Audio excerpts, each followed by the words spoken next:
284페이지 동산물권 변동이라고 되어 있습니다. 동산물권 변동도 법률 행위에 의한 것과 법률 규정에 의한 게 있을 수 있는데 특히 법률 행위에 의한 경우는 부동산과는 달리 두 가지로 나눠져요.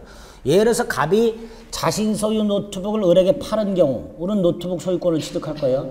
반면에 갑이 훔친 노트북을 을에게 팔았을 때 갑은 노트북을 훔쳤으니까 권리가 없고 따라서는 권리가 없는 사람으로부터 노트북을 샀으니까 당연히 권리를 취득할 수 없어야 되지만 아까 공신의 원칙이 인정된다 그랬죠. 그래서 아하 부동산과는 달리 동산의 경우에는 내가 동산을 샀을 때 팔아먹은 놈이 권리자인 경우도 있겠지만 권리가 없는 놈도 있을 수 있구나. 그래서 동산 물권 변동 중에 법률 행위에 의한 경우는 부동산과는 달리 두 가지 경우가 나오게 되는 거예요. 권리자로부터의 취득과 무권리자로부터의 취득. 근데 권리자로부터 취득하든 무권리자로부터 취득을 하든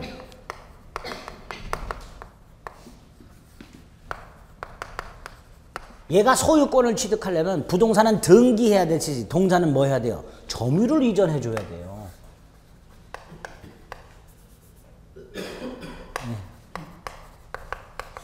요걸 인도라고 하고요. 이 인도 방법이 4개가 있어요. 그것만 좀 구별하시면 돼요. 가장 기본이 되는 게 현실 인도라고 직접 건네주는 걸 말합니다. 이 현실 인도에 직접 건네주는 거.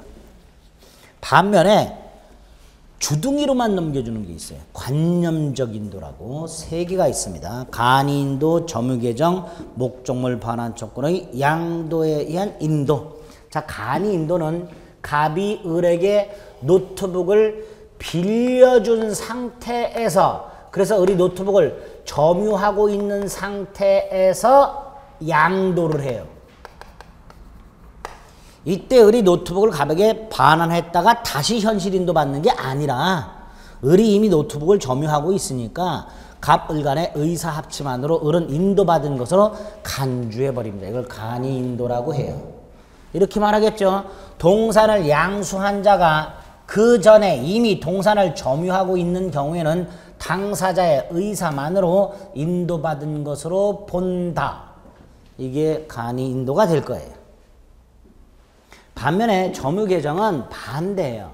갑이 을에게 동산을 양도를 하면서 일주일 쓰고 주겠다라고 그 자리에서 빌려요. 갑이. 그러면 을은 노트북을 넘겨받지 못했지만 넘겨받은 걸로 봐요. 그걸 점유개정에 의한 인도라고 해요. 즉 동산을 양도한 자가 양도 후에도 계속해서 점유할 때 양수인이 인도받은 것으로 본다. 이걸 점유개정이라고 해요. 아까 돼지 100마리 생각해 보세요. 돼지 100마리를 담보로 정하고 돈을 을로부터 빌릴 때 갑이 돼지 100마리 점유를 을에게 넘겨줬어? 안 넘겨줬어? 안 넘겨줬죠. 그래도 을은 동산 양도 담보권이라는 권리를 취득해요. 즉 돼지 100마리를 담보로 정하고 돈을 빌려주면서 그 돼지 100마리에 대해서 동산 양도 담보권을 취득할 때 인도받는 방법이 뭐예요? 점유개정. 그렇죠? 점유개정에 의한 동산 양도 담보가 인정이 되는 거예요. 세 번째로 갑이 을에게 병에게 노트북을 임대를 한 상태에서 그래서 갑이 반환 청구권이 있는 상태에서 요 반환 청구권이라는 권리를 을에게 양도를 하면 마치 노트북을 넘겨준 거하고 똑같이 을은 소유권을 취득하는 것을 목적물 반환 청구권의 양도에 의한 인도라고 합니다. 이렇게 3가지 방법이 있다. 관점적 인도가 그렇게 3가지 방법 확인하시고 그 다음에 무권리자로부터의 취득이라고 선의 취득이 있습니다. 지금 이 경우에 얘가 노트북을 도둑질을 했어요. 그걸 팔았고요. 얘가 도둑놈이란 걸 몰라. 그럼 얘는 소유권을 취득해요. 이걸 동산선의 취득 이렇게 부르는 거예요. 이 동산선의 취득은 우리 직접적인 시험 범위는 아니지만 3번 출제가 됐습니다. 마지막으로 나온 이후로는 잘 안 나오는데 혹 또라이가 들어가서 냈을 때를 대비해서 간단히 요건만 생각해 봅니다. 286페이지. 선의 취득의 요건이라고 첫째, 객체는 동산의 하나. 286페이지. 요건 객체는 동산에 하나인가? 그거 있죠? 그거 하나. 두 번째로 보세요. 을은요. 얘를 권리자라고 믿고 있어요. 왜? 얘가 노트북을 점유하고 있으니까. 아, 양도인은 점유자. 그러나 무권리자. 양도인은 점유자이지만 뭐라고요? 무권리자. 그 다음에 오른쪽. 갑을 사이에 유효한 거래 행위. 다시 말해서 당사자는 능력이 있을 것, 목적이 확정 가능, 적법 사회적 타당성을 갖출 것, 의사 표시가 일치하고 하자가 없을 것. 즉 양도인이 무권리자라는 사실을 빼고는 완전하게 유효한 거래가 있어야 돼요. 착오 있으면 안 돼. 사기 강박 있으면 안 돼. 만취 안 돼. 제한 능력 안 돼. 무권대리 안 돼.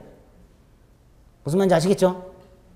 갑이라는 놈이 도둑놈이라는 거, 임차인은 권리가 없다는 거, 이거 빼고는 계약 자체는 완전하게 유효해야 됩니다. 무슨 말인지 아시겠죠?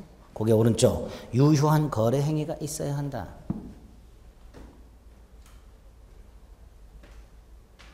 착오가 있어서 취소했다? 선의취득 안 돼요. 사기 강박이 있어서 취소했다? 안 돼. 허위 표시 무효? 안 돼.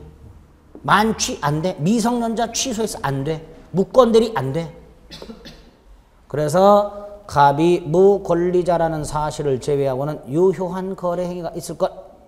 네 번째, 얘 동산을 인도받아야 되죠. 그렇죠? 그 인도 방법이 4개가 있었는데 이거는 안 돼. 점유 계정은. 노트북을 훔친 놈이 을한테 팔면서 일주일 있다 줄게 그랬어요. 그래서 얘가 점유 계정으로 넘겨받았어. 이때는 얘 선의 취득할 수 없다. 점유 계정에 의한 인도의 경우에는 선의 취득을 인정하지 않는다. 판례. 다섯 번째, 얘가 이걸 넘겨서 점유를 할 때요. 폭력을 쓰면 안 돼요. 평온점유. 몰래 넘겨받으면 안 돼. 공연점유. 갑이 도둑놈이라는 걸 모르고 있고 과실도 없어야 돼요. 즉 갑이 권리가 없다는 사실에 대해서 을이 전혀 모르고 있어야 돼요. 만약에 갑이 모자를 쓰고 선글라스 쓰고 마스크를 쓰고 얼굴에 칼자국 있고 주위를 두리번거리고 있어. 근데 을이 그냥 샀어. 싼 맛에. 과실이 있다 그럽니다. 왜? 제대로 뭔가 의심스러우면 조사해봐야 될 거 아니에요. 그렇죠? 근데 그냥 샀다 그러면 과실이 있는 거예요. 그러니까 갑이라는 놈이 저처럼 멀쩡하게 생겼어. 전혀 도둑놈으로 안 보여. 뭐 이런 경우에. 그런데 이거 나중에 점유권에서 봅니다. 요거 추정돼요. 그러니까 이건 증명이 필요 있어요? 없어요? 없죠. 그러나 무과실은 추정 규정이 없어요. 따라서 선의취득의 경우에는 요 무과실 점유만큼은 선의취득자가 입증. 여기까지. 선의취득은 딱 요렇게만 기억하시면 됩니다. 요것만 머릿속에 넣으시면 돼요. 끝. 자, 이제 289페이지 마지막으로 갑니다. 물권 총론 마지막 289페이지 물권의 소멸. 여기에 보면 물권의 공통된 소멸 사유가 나와 있습니다. 먼저 목적물의 멸실. 아까 물권의 객체는 현재 존재해야 된다 그랬어요. 따라서 멸실되면 물권 소멸하죠. 조심하실 거. 목적물이 멸실됐다 해서 물권이 언제나 완전히 절대적으로 소멸하는 것은 아니다. 왜? 저당권에 가면 물상대위라는 게 있어요. 목적물이 멸실, 훼손, 공용징수되고 가치 변형물이 남게 되면 저당권은 소멸하지 않고 그 가치 변형물 에 그대로 존속한다. 요런 제도가 있어요. 따라서 목적물이 멸실되었을 때 완전히 언제나 항상 절대적으로 소멸하는 것은 아니다. 양가로일의 세 번째 줄. 그거 체크해 두셨다가 물상대위 가서 봅니다. 다음 페이지 소멸시효 완성. 자, 소멸시효라는 건 권리자가 권리를 일정 기간 행사하지 않을 때 그 권리를 소멸시키는 게 소멸시효인데 물권 중에서 지상권, 지역권 따위 20년간 행사하지 않으면 소멸한다. 이때 말소 등기도 필요 없다. 말소 등기 불효. 3번 물권 포기는 아까 봤어요. 권리자가 권리를 포기하는 것 단독행위고 법률행위입니다. 부동산 물권의 포기는 말소 등기가 필요하고 동산 물권 포기는 점유상실이 필요합니다. 공시방법을 갖춰야 된다. 등기 필요. 단 양가로 3번. 우리 아까 처음에 물권의 객체는 물건이라 그랬지만 예외적으로 지상권이나 전세권을 저당권의 객체로 할 수 있다 그랬죠. 자, 제가 지금 지상권자인데 병한테서 돈을 빌리면서 이 지상권에다 저당권을 설정해놨어요. 이 상태에서 내가 지상권을 포기해. 저당권자한테 맞아 죽어요, 잘못하다가. 그러니까 저당권자 동의를 받아야 되죠. 포기하고자 하는 권리가 제3자 권리의 목적이라면 그 제3자 동의를 받아라. 이렇게 되죠. 포기에 제한이 좀 따르는 경우가 있게 됩니다. 양가로 3번. 자, 이제 중요한 게 혼동입니다.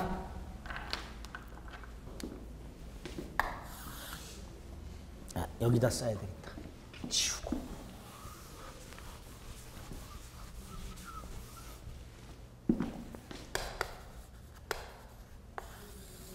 혼동. 우리 민법상 혼동은 두 개가 있어요. 채권 소멸 사유로서의 혼동과 물권 소멸 사유로서의 혼동인데 그중에 이제 물권 소멸 사유로서의 혼동만 우리 시험 범위입니다. 자, 근데 채권 소멸 사유도 간단히 채무자 갑이 있고요. 채권자 을이 있는데요. 갑이 사망을 하고 상속이 일어나거나 회사가 만약에 갑회사와 을회사가 합병을 해버렸다. 또는 은행이 돈을 빌려줬는데 그 빌려준 돈을 출자 전환했다. 그러면 을은 채권자였다가 채무자의 지위도 갖게 되죠. 다시 말해서 을이라는 한 사람이 채권자라는 지위와 채무자라는 지위를 동시에 갖게 돼요. 그런데 채권자라는 지위하고 채무자라는 지위는 한 사람이 동시에 누릴 수 없는 양립 불가능한 지위입니다. 쉽게 생각하세요. 내가 나 자신에 대한 채권자야. 내가 나한테 돈을 빌려줬어. 이걸 인정하면 돈 갚으라 소리 어떻게 된다고요? 거울 보고 돈 갚아 그래야 돼. 이런 짓거리 하고 있는 놈들 옆에서 보면 뭐라 그럴까? 저거 사이코패스 아니에요? 그럴 거 아니에요? 그러니까 소멸. 채권자라는 지위와 채무자라는 양립 불가능한 두 개 이상의 지위가 동일인에게 귀속이 되면 그 지위를 소멸시킵니다. 이게 채권 소멸 사유로서의 혼동입니다. 여기까지 됐죠? 자, 물권 소멸 사유로서의 혼동 191조 1항만 조심하시면 돼요. 첫째가요. 갑소유 땅에 지상권자 을이 있다. 또는 갑소유 땅에 저당권자 을이 있다. 그런데 을이 땅을 사버렸다. 소유권을 지켰다. 그럼 을은 자기 땅에 지상권 갖고 있을 이유가 없으니까 지상권 소멸. 갑이 돈이 없어서 땅으로 대신 갚았다. 그래서 을이 소유권 취득했다. 을이 자기 땅에 저당권을 갖고 있을 이유가 없다. 저당권 소멸. 이렇게 말하겠죠. 하나의 물건에 대하여 소유권과 그 소유권을 제한하는 제한물권이 동일인에게 귀속이 되면 그 제한물권은 소멸한다. 이게 191조 1항의 혼동입니다. 두 번째로 예외.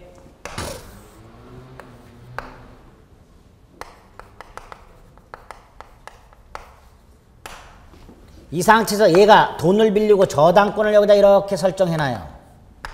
지상권자가 갑소유 토지의 지상권을 갖고 있던 을이 병에게 그 지상권에 대해서 저당권을 설정해 준 후에 그 다음에 소유권을 취득했다. 이때 지상권이 소멸해버리면 이것도 소멸하는 문제가 생긴다. 따라서 지상권은 소멸하지 않는다. 왜? 제3자 이익보호를 위해서. 소유권과의 혼동에 의해서 소멸하는 권리가 제3자 권리의 목적이라면 이 제3자 이익보호를 위해서 소멸하지 않는다. 갑소유 토지가 있고요. 1번 저당권자 을이 있고 2번 저당권자 병이 있는 상태에서 을이 소유권을 취득했을 때 이 저당권은 소멸하지 않는다. 왜? 이게 소멸하면 병의 순위가 올라가, 병은 아무것도 한 일 없이 순위가 올라가는 부당이득을 얻게 됩니다. 전문용어로 어부질이라고 한다 그랬어요. 이런 거 우리 판례 인정하지 않습니다. 민법도 인정하지 않아요. 따라서 병 순위가 올라가서는 안 돼. 안 되니까 을 저당권은 소멸해서는 안 돼. 소유권과의 혼동에 의해서 소멸하는 권리, 보호, 다 후순위 권리가 존재하면 소멸하지 않는다. 이렇게 됩니다. 세 번째는 여기 예외가 하나 있어요.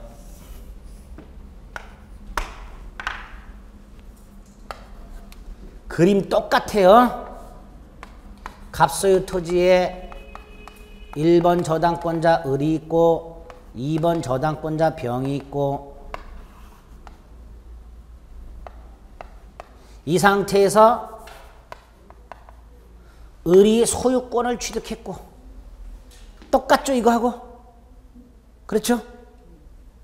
저당권 소멸한다 안 한다? 소멸하지 않아야 되죠? 소멸하는 경우가 있습니다. 요건을 기억하세요. 을이 소유권을 채무자로부터 상속받았을 때, 을이 채무자로부터 소유권을 상속받았을 때. 자, 보세요. 얘 채권자예요. 그렇죠? 얘 채무자예요. 상속이 일어났어요. 그럼 이것만 상속되는 게 아니에요. 채무자라는 지위도 상속이 돼요. 그럼 얘는 채권자였었는데 채무자 지위를 상속받으니까 얘는 채권자이면서 동시에 채무자. 그럼 채권 채무가 소멸하겠죠?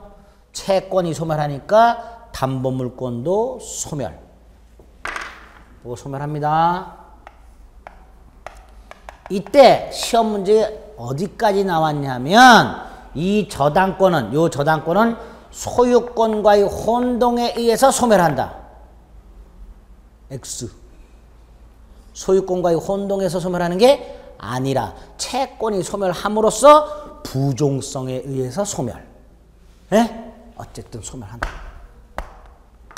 예외로 기억하실 거예요. 네 번째, 우리 민법은 이렇게 물권과 물권끼리 혼동만 인정합니다. 물권 채권의 혼동은 인정하지 않아요. 뭐는 인정 안 한다고요? 물권 채권의 혼동은 인정하지 않아요. 한 사람이 물권과 채권을 동시에 갖고 있을 때 그 혼동을 인정하지 않습니다. 요거 나중에 기억했다가 가등기 가서 다시 한번 볼 거예요. 이거. 물권 채권의 혼동 원칙적으로 인정하지 않습니다. 근데 예외가 있어요. 갑소유 주택을 을이 빌렸어요. 임차권을 갖고 있습니다. 채권입니다. 이 상태에서 전세금이 높아지니까 에라 모르겠다 샀어요. 소유권을 취득했어요. 물권이에요. 자, 이때 을 자신주택에 임차권 갖고 있을 이유가 없지요. 따라서 임차권 소멸. 그럼 뭐하고 뭐의 혼동을 인정한 거예요? 소유권이라는 물권과 임차권이라는 채권. 인정해요. 우리 판례가 예외입니다. 이 예외도 인정해요. 얘가 대항력을 갖춘 상태에서 저당권이 설정이 되고 소유권을 취득했을 때 임차권을 소멸시키면 저당권이 우선하게 되죠. 이건 안 된다. 따라서 임차권은 소멸하지 않는다. 여기까지. 그래서 임차인이 소유권을 취득하면 임차권은 소유권과의 혼동으로 소멸하지만 임차권이 대항력을 갖추고 저당권이 설정된 후에 소유권을 취득했을 때는 그 임차권은 소멸하지 않는다. 여기까지. 다섯 번째, 점유권이라는 권리, 물건에서 점유권을 갖고 있던 권리, 광산에 대해서 광업권을 갖고 있던 자가 소유권을 취득했어요. 이때 이 점유권과 광업권은 소유권과의 혼동이 일어나지 않습니다. 따라서 소멸하지 않습니다. 점유권과 광업권은 소유권과 병존이 가능합니다. 소유권과의 혼동이 일어나지 않습니다. 마지막으로 갑소유 토지에 근저당권을 갖고 있던 병이 있었어요. 이 상태에서 소유권을 취득합니다. 그럼 이 근저당권은 혼동에서 소멸하겠죠? 그래 안 그래요? 근저당권이든 저당권이든 소멸할 거 아니에요. 이때의 소멸은 절대적 소멸. 무슨 소멸? 절대적 소멸이 뭐예요? 권리가 완전히 사라지는 거. 상대적 소멸은 타인에게 넘어감으로써 소멸하는 거. 완전히 사라졌으니까 무슨 소멸? 절대적 소멸. 절대적으로 소멸한 권리는 뭐 하지 않는다? 부활하지 않는다. 그랬죠? 따라서 어떠한 이유에서 소유권이 이렇게 되달아간다 하더라도 근저당권은 부활하지 않는다. 단 이게 원인 무효다. 을의 소유권 취득이 원인 무효다. 소유권 취득이 원인 무효라는 건 을은 소유권을 취득한 적이 없었다는 거고 혼동도 일어나지 않았던 거야. 그러면 근저당권은 부활한다. 원래 혼동에 의해서 소멸하는 권리는 절대적 소멸이기 때문에 혼동 이전 상태로 복귀하더라도 이미 소멸한 권리는 부활하지 않지만 혼동의 원인이 무효인 경우에는 부활한다. 예외. 예? 두 번째로 법률 규정에 의한 소멸입니다. 따라서 말소, 등기, 불, 요 말소, 등기 없이 소멸한다. 여기까지 한 6덩어리 정도를 혼동해서 머릿속에 넣으시면 돼요. 됐죠? 딱 요 정도 혼동해서 기억하실게요. 요거 하나 추가한 거예요. 상속받은 거 지난 순환보다 요거 하나 추가한 거. 요거 딱 머릿속에 넣으시면 됩니다. 혼동 요 정도 보시면 되겠습니다. 끝! 자, 물권 총론 끝이 났습니다. 자, 점유권부터는 강론부터는 가볍게 볼 겁니다. 가볍게 307페이지. 조금만 보고 끝내겠습니다. 틀만 잡고요. 자, 물권 강론. 일단 점유권이란 권리와 소유권, 그 다음에 지상권, 지역권, 전세권 이렇게 있죠. 유치권, 질권, 저당권 8개가 있어요. 근데 이거 우리 시험범위 아니죠? 아, 요 놈은 빠져요. 아주 땡큐죠? 하나라도 빠지는 게 어디야? 이때 이 점유권과 나머지 권리가 구별이 돼요. 나머지 권리를 본권 이렇게 불러요. 그 다음에 소유권하고 나머지 권리를 구별합니다. 이게 제한물권 이렇게 돼요. 그리고 제한물권이 두 덩어리. 용익물권과 담보물권 이렇게 나누죠. 그래서 점유권과 본권, 본권을 소유권과 제한물권, 제한물권을 다시 용익물권과 담보물권 이렇게 나누게 됩니다. 그럼 먼저 크게 점유권과 본권을 구별을 해놨어요. 왜 그렇게 해놨을까? 이 점유권은 물건을 점유하는 권리, 본권은 점유할,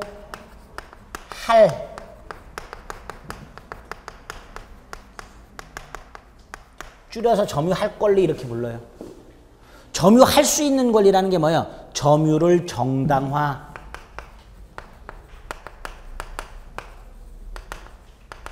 자, 도둑놈 생각을 해봅니다. 갑이라는 놈이 노트북을 훔쳐서 점유하고 있어요. 점유하고 있으니까 뭐가 있어? 점유권. 근데 그 점유를 정당화시킬 수 있어요? 없어요? 없어. 그러니까 도둑놈은 점유권만 있고 뭐는 없다? 본권은 없다. 반대로 물건을 도난당한 피해자는 본권까지 도난당한 건 아니죠. 본권이 있으나 현재 점유하지 않으니까 점유권은 없다. 아, 점유권은 요런 권리구나. 점유권의 의의. 물건을 점유하는 경우에 본권 유무를 묻지 않고 그 점유하는 거 자체를 보호하는 권리. 그렇죠? 그게 점유권이다. 점유권의 개념이 나왔습니다. 307페이지. 네 번째 줄, 점유권은 점유할 수 있는 권리, 즉 본권과 구별해야 된다. 본권은 물건을 지배하는 것을 정당화시켜주는 반면에 점유권은 현재 사실상 지배하는 것을 보호하는 것에 지나지 않는다. 그래서 도둑놈은 본권은 없지만 점유권은 있다. 이렇게 되어 있습니다.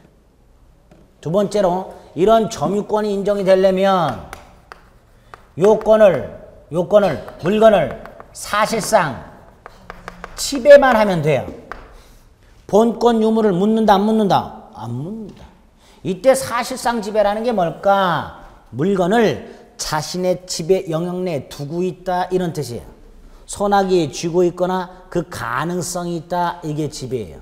주차장에 두고 왔다 지배예요. 예? 내가 지금 내 책을 여기 보고 있다 점유예요. 지배고. 주차장에 차를 세워놨다. 역시 지배입니다. 왜? 순간적으로 나가서 다시 지배를 회복할 수 있죠. 이렇게 순식간에 지배를 회복할 가능성이 있는 것까지를 사실상 지배라고 합니다. 그래서 사실적 지배라 함은 물건이 어떤 사람의 지배 아래 있다고 인정되는 객관적 관계에 따라서 물건을 반드시 물리적, 현실적으로 지배하는 것을 의미하는 것은 아니다. 지배 가능성까지를 고려한다. 그래서 다음 페이지 사실적 지배를 인정하기 위해서는 시간과 공간과의 관계 따위 등을 고려해서 한목적적으로 판단한다. 그래서 아까 말씀드린 대로 주차장에 주차한 차에 대해서도 생각해보면 사실상 지배를 인정할 수 있구나 이렇게 얘기하는 거예요. 그 중에 하나 좀 조심하실게요. 양가로 2번 건물 부지를 점유하는 자가 누굴까? 갑소유 땅에 을이 건물을 소유하고 있다. 이때 이 건물이 들어서 있는 이 부지를 을이 소유하고 있지만 병에게 빌려줘서 병이 점유하고 있다. 그럴 수 있죠. 이때 이 땅, 이 부지를 누가 점유하는 거냐? 토지 소유자가 점유하는 건지 건물 소유자가 점유하는 건지 현재 건물을 직접 점유하고 있는 병이 점유하는 건지 이런 게 문제가 되죠. 우리 판례 건물 소유자가 점유하는 거다. 누가 점유하는 거라고요? 건물 소유자가. 그래서 건물이 들어서 있는 부지는 그 건물 소유자가 현실적으로 건물을 점거하고 있지 않더라도 건물 소유자에 의해서 점유되고 있는 것이다 라고 얘기를 합니다. 그러니까 만약에 이게 무단 건물이라면 갑은 당연히 누구를 상대로 토지 반환을 청구해야 돼요? 건물 소유자를 상대로. 그렇죠?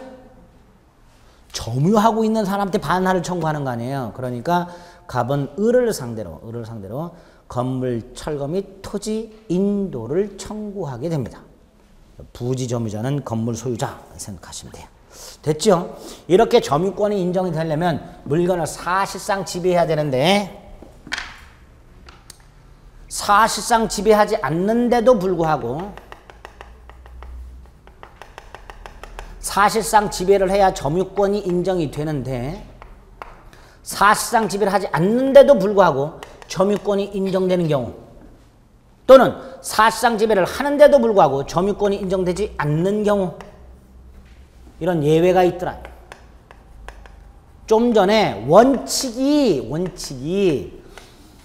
물건을 사실상 지배해야만 점유권이 인정되잖아요. 그렇죠? 근데 우리 판례나 민법에는 예외가 있더라. 이 예외를 관념적 점유라고 합니다. 관념적 점유라는 건 이런 걸 말하겠죠. 사실상 지배를 하지 않는데도 불구하고 점유권이 인정되는 경우하고 사실상 지배를 하는데도 불구하고 점유권이 인정 안 되는 경우 이런 경우. 이 두 가지 경우가 있어요. 이때 위에 거 사실상 지배를 함에도 불구하고 지배를 하지 않음에도 불구하고 점유권이 인정되는 거 간접 점유. 점유주의 점유. 상속인의 점유. 반면에 이거 점유 보조자 이런 것들이 이렇게 돼요. 이때 요놈과 요놈은 계약관계 당사자 이렇게 이 두 놈은 묶여 있는 거예요. 점유주와 점유 보조자가 서로 대칭되어 있는 당사자입니다. 즉 물건을 사실상 지배하는 점유보조자는 점유권이 없고 점유보조자를 통해서 점유주가 점유권이 있는 거예요. 어쨌든 이런 것들을 뭐라 한다? 관념적 점유. 자, 308페이지 보면 점유보조자가 나와 있습니다. 195절 보면 이렇게 돼 있어요. 가사상, 영업상, 기타 이와 유사한 관계에 의하여 타인의 지시를 받아 물건을 사실상 지배하는 경우에 그 타인만을 점유자로 한다. 그러면 점유보조자 가게 주인이 가게 점원을 고용하죠. 영업상이죠. 영업상 무슨 관계가 있죠. 그리고 갑이 을에게 뭐 해요? 지시 물건 잘 봐. 그리고 골프 치러 가. 이때 가게 안에 있는 물건은 누가 지배하고 있어요? 그럼에도 불구하고 누구만 점유권이 인정돼? 갑만. 얘가 점유주. 가게 점유는 점유 보조자. 이렇게 됩니다. 당연히 이 둘 사이에는 지시하는 명령 복종 관계가 성립하죠. 고급지게 이름을 붙여요. 점유 보조 관계.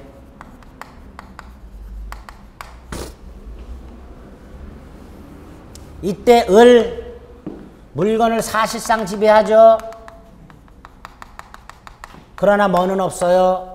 점유권은 없어요. 법에서 없다고 돼 있어요. 갑만을 점유자로 한다 그랬어요. 이때 이 점유권을 보호하는 권리가, 점유권 자체를 보호하는 권리가 두 개가 더 나와요. 나중에 점유 보호 청구권하고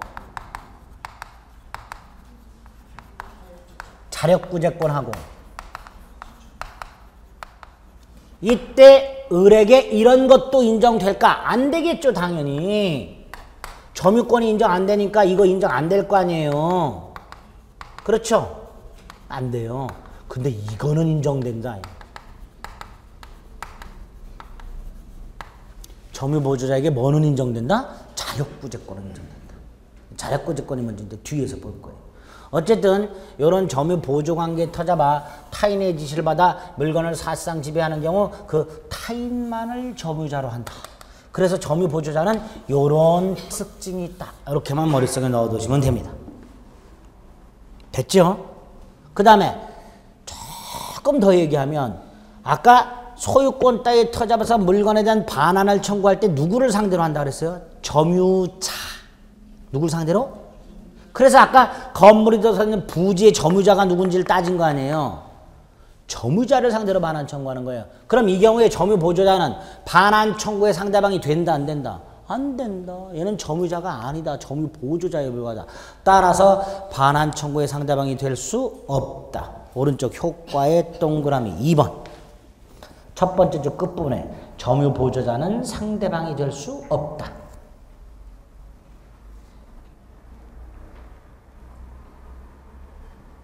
자, 2번 간접점유 194조에서 이렇게 되세요. 지상권, 전세권, 질권, 사용대차, 임대차, 임치, 기타 관계로 타인으로 하여금 물건을 점유하게 한 자는 간접으로 점유권이 있다. 그럼 194조. 예를 들어서 갑이 을과 임대차 계약을 맺고 물건을 인도를 함으로써 을이 점유를 했어요. 자, 임차인이 있고요. 임대인이 있을 거예요. 자, 이걸 194조에 그대로 적용을 해봅니다. 임대차 계약에 터잡아 타인으로 하여금 물건을 점유하게 한 자는 간접으로 점유권이 있다. 아, 임대인을 말하는 거구나. 그럼 반대로 얘는 무슨 점유? 직접 점유구나. 이렇게 되겠죠. 계약관계에 터잡아 타인으로 하여금 물건을 점유하게 한 자, 간접으로 점유권이다. 당연히 둘 사이에는 이거하고는 다르죠. 지시명령 복종관계가 아닌 평등한 계약관계, 점유, 매개관계. 이걸 간접점유라고 합니다. 의의가 있고요. 점유, 매개관계가 있다. 네 번째 줄 점유, 매개관계는 중첩적으로 성립할 수도 있습니다. 아, 점유가 중첩적으로 성립할. 점유가 중첩이란 게 뭐예요? 을도 점유, 갑도 점유. 물건 하나에 점유가 두 개. 점유가 중첩적. 네? 네.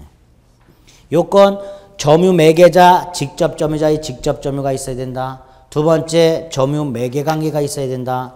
세 번째 지금 을의 권리는요. 갑의 권리로부터 흘러나온 거죠. 당연히 둘 중에 누구의 권리가 더 커야 돼요. 간접 점유자의 권리가 직접 점유자의 권리보다 더 포괄적이다. 셋째. 네 번째, 점유 매개 관계는 중첩적일 수 있다. 점유 매개 관계가 을이 빌린 물건을 갑에 동일받아서 또 빌려줬어. 그럼 점유 매개 관계가 하나, 둘. 그렇죠? 점유 매개 관계가 뭐일 수 있다고요? 중첩적. 간접 점유 자체는 점유가 중첩적인 거고요. 물건 하나에 점유가 둘이 있는 거고, 점유 매개 관계가 중첩적이라는 건 갑이 을에게 물건을 빌려줬고 을이 병에게 물건을 전대했고, 점유매각관계가 2개. 세 번째, 계약관계가 끝났어요. 그럼 임대차 계약관계가 소멸했죠. 그런데도 아직 을이 물건을 안 돌려주고 있어. 그럼 여전히 을이 직접점유, 갑이 간접점유겠죠. 아, 점유매각관계는 반드시 적법 유효할 필요는 없구나. 그 내용이 넷째. 중첩될 수도 있다. 반드시 유효할 필요는 없다.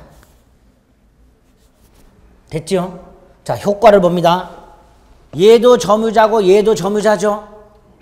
그런데 얘 간접점유자 일단 사실상 지배를 해요, 안 해요? 안 해요. 그럼에도 뭐가 인정돼요? 점유권 인정돼요. 점유보호 청구권도 인정돼요. 근데 자력구제권은 인정 안 돼요. 그래서 이 간접점유자는 점유보주자하고 완전히 정반대의 지위에 있다라고 생각하시면 돼요.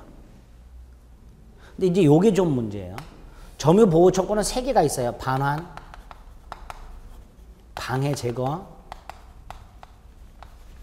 방해 예방. 자, 이때 간접점유자의 점유보호 청구권은 언제 행사할 수 있는가? 직접 점유자의 점유가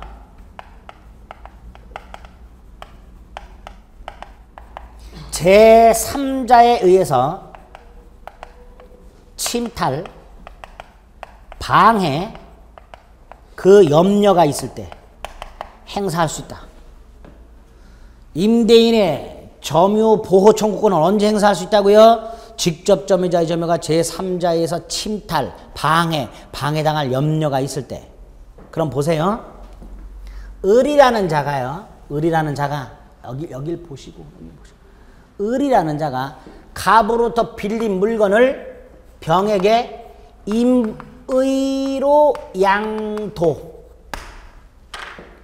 갑의 허락을 안 받고 을이 빌린 물건을 팔아먹어 버렸어요. 이때 갑이 병한테 점유물 반환 청구할 수 있다 없다? 없다. 왜 없어요? 침탈 아니니까. 얘가 을의 점유를 침탈했어요? 아니야. 을이 스스로 돈 받고 팔아먹었어요. 다시 한번요. 여기 다시 외우세요. 직접 점유자의 점유가 제3자에서 뭐 됐을 때? 침탈되었을 때. 그런데 을이 그냥 팔아먹었으니까 병이 을의 점유를 침탈한 게 아니니까 갑은 병에 대해서 점유권에 터잡아 반환을 청구할 수가 없어요. 소유권에 터잡아 반환 청구하는 건 별개의 문제예요. 점유권에 터잡아서는 안 된다는 거예요. 아시겠죠? 머리 박으셔야 돼요. 잘 나와요. 두 번째로, 그러면 만약에 제3자가 침탈을 했어요. 갑이 을에게 빌려준 물건을 제3자가 뺏어갔어요. 이때는 반환 청구할 수 있죠? 이때 207조가 적용됩니다. 뭐라고 되어 있냐면 간접점유자는 제3자에 대하여 직접 점유자에게 반환할 것을 청구할 수 있다. 단 직접 점유자가 반환받을 수 없거나 반환받기를 거부하는 때만 자기 자신에게 반환할 것을 청구할 수 있다. 207조라는 특별 규정이 따로 있습니다. 그래서 간접점유에서 개념하고 요건도 중요하지만 제일 중요한 게 간접점유에서 제일 중요한 게 간접점유자의 점유보호 청구권 행사. 이게 제일 중요해요. 두 가지 기억합니다. 직접 점유자의 점유가 제3자에서 침탈되거나 방해되거나 그럴 염려가 있을 때만 행사할 수 있기 때문에 직접 점유자가 임의로 넘겨줬다. 간접 점유자는 점유물 반환 청구할 수 없다. 두 번째로 제3자가 침탈되었을 때 207조가 적용된다. 갑은 제3자에 대해서 을에게 돌려주라고 청구할 수 있다. 단 을이 반환받을 수 없거나 반환받기를 거부하는 때만 자기 자신에게 반환할 것을 청구할 수 있다. 이 두 가지는 머릿속에 간접점에서 기억하셔야 됩니다. 그게 효과 첫째에 나와 있습니다. 양가로 3번 오른쪽 310페이지 첫째. 됐죠? 그걸 오늘 기억합니다. 상속의 점유는 간단해요. 피상속인이 사망하게 되면 사망하는 순간 피상속인의 각종 권리 의무가 상속인에게 포괄적으로 승계되죠. 뭐도 승계돼? 점유권도. 따라서 이때 상속인은 피상속인이 사망한 때부터 피상속인이 사망할 때 쥐고 있던 물건을 상속인 수중에 들어올 때까지 요 사이 관념적 점유가 되죠. 네, 그래서 상속인의 점유도 관념적 점유다. 이렇게 기억을 하시면 됩니다. 자, 그래서 일단 점유권이라는 게 이런 권리다. 늘 봐도 헷갈려요. 그리고 사실상 지배에 부여되는 법적 힘이다. 그런데 관념적 점유라는 게 예외적으로 있다. 세 가지가 있고 그 중에서도 점유 보조자 개념하고 간접 점유, 특히 점유 보호 청구권. 네, 이걸 조심하시죠. 됐죠? 일단 여기까지. 네, 나머지 점유의 종류부터 점유권의 취득과 효력 같은 것들은 이제 시간을 달리해서 다음 주에 좀 보도록 하겠습니다. 힘겹지만 잘 참으셔야 돼요. 4월, 5월, 6월이 제일 힘듭니다. 실력은 늘지 않고 더욱더 헷갈려만 가요. 민법은 조금 더 알게 되면 더 헷갈려져요. 점수도 오히려 더 떨어지는 현상이 나타나요. 민법은. 그러니까 내가 공부했는데 왜 이게 더 헷갈리지? 왜 점수는 더 틀리지? 이런 생각하지 마세요. 이렇게 곡선이 이렇게 한번 떨어지는 경우가 생겨요. 그걸 치고 올라가야 돼요. 그러려면 좀 더 꾸준하게 복습해 주셔야 됩니다. 아시겠죠? 네, 여기까지 하겠습니다. 수고하셨습니다.